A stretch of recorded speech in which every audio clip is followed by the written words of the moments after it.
Pues la presidenta primero dice que Alejandro Gertz Manero aceptó a Ernestina, luego dice que Alejandro Gertz Manero nombró a Ernestina. En fin, para ayudarnos a leer la salida de Alejandro Gertz Manero de la Fiscalía General de la República, nos comunicamos con el periodista Jesús Lemus, escritor, entre otras cosas, del libro El Fiscal Imperial del 2022. Jesús, ¿no? Buen día, ¿cómo estás? Sí.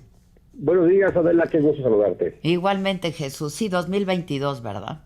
22, sí, es Sí. cuando publico el libro El Fiscal Imperial. Y ahí, un poco para recordarnos de qué hablabas en ese libro, cuál era la Bueno, tesis. el Fiscal Imperial es uno de los textos que escribo para tratar de entender esa composición, la Cuarta Transformación, cómo se hace de llegar de personas que han sido ambivalentes políticamente y que se han incrustado dentro del gobierno de la Cuarta Transformación.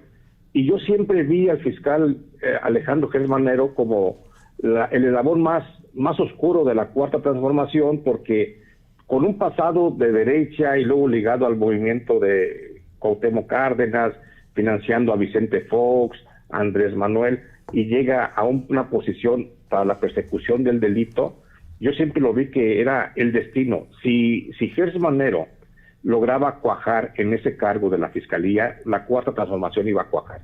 Y si no, iba a ser un fracaso, que es lo que estamos viendo justamente ahora. Y en este libro, Adela, cuento lo que es la biografía no autorizada de Gertz Manero. ¿Quién es?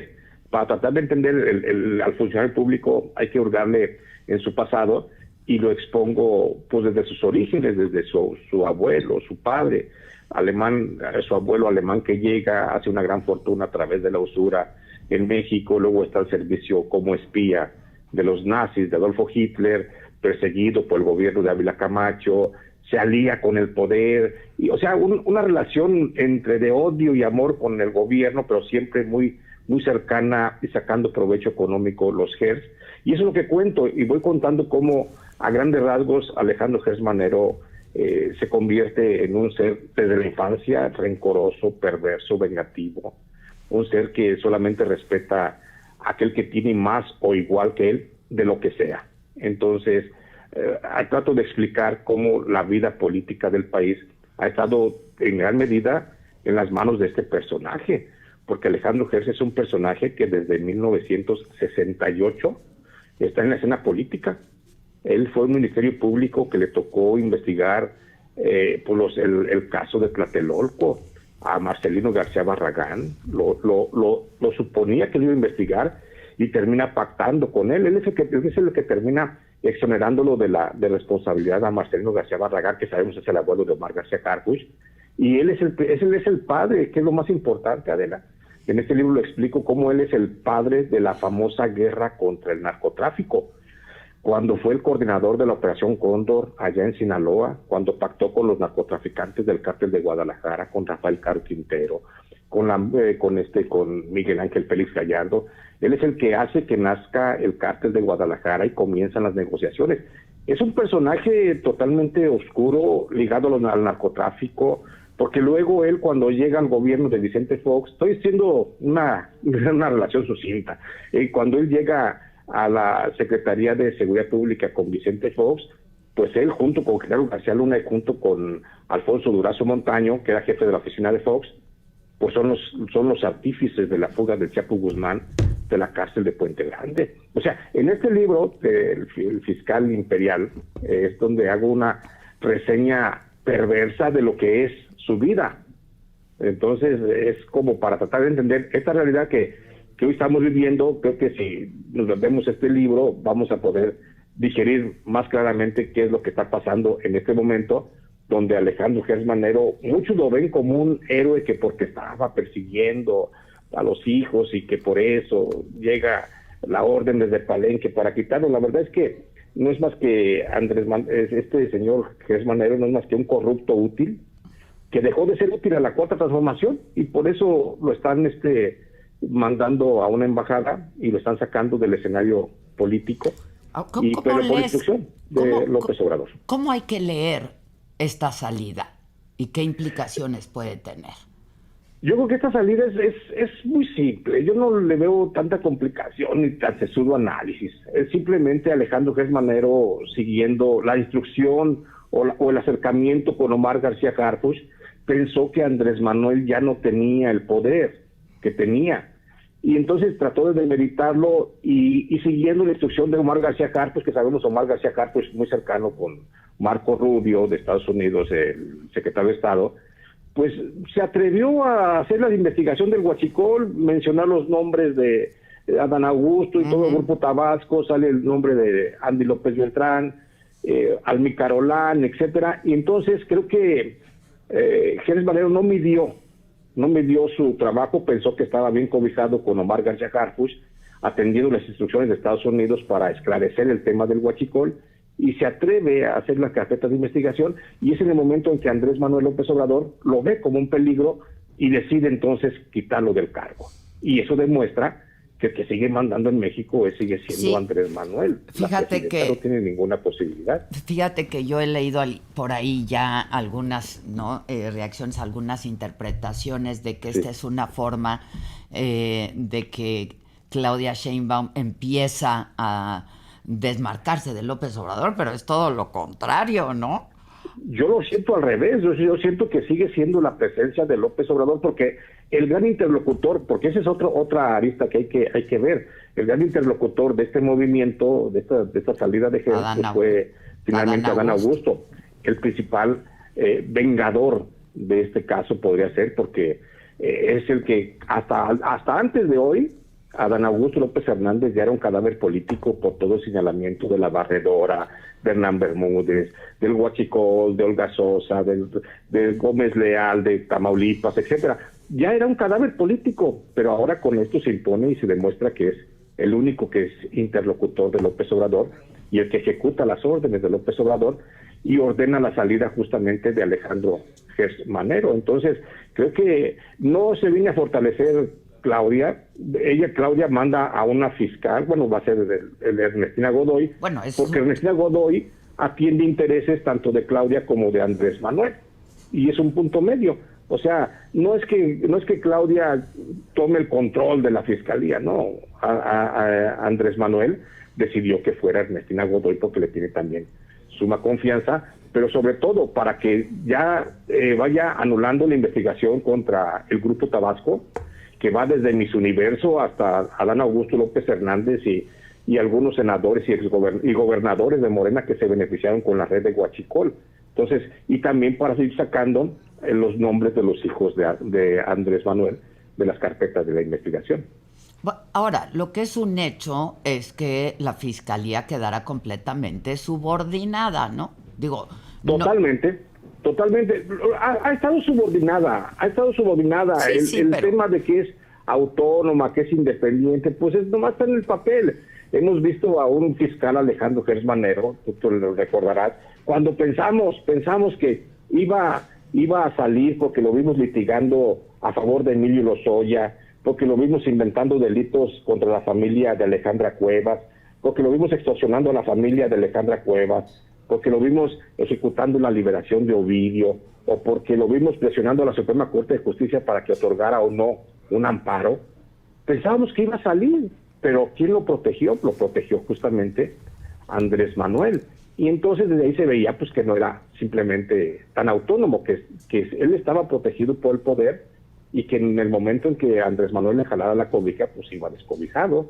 Y eso es justamente lo que estamos viendo ahora. Entonces, la Fiscalía Autónoma, pues, solamente en la letra, porque tan autónoma no es, porque si hubiera sido autónoma, simplemente no lo remueven justamente del cargo, hoy justamente porque recordemos que se atrincheró y se negaba a la renuncia Alejandro, hasta que le ofrecieron la embajada. Un tema que, por cierto, tú ya bien lo has dicho, Adela, un tema que, por cierto, la presidenta Claudia Sheinbaum no sabía ni por dónde estaba, ¿no? Por sus propias declaraciones.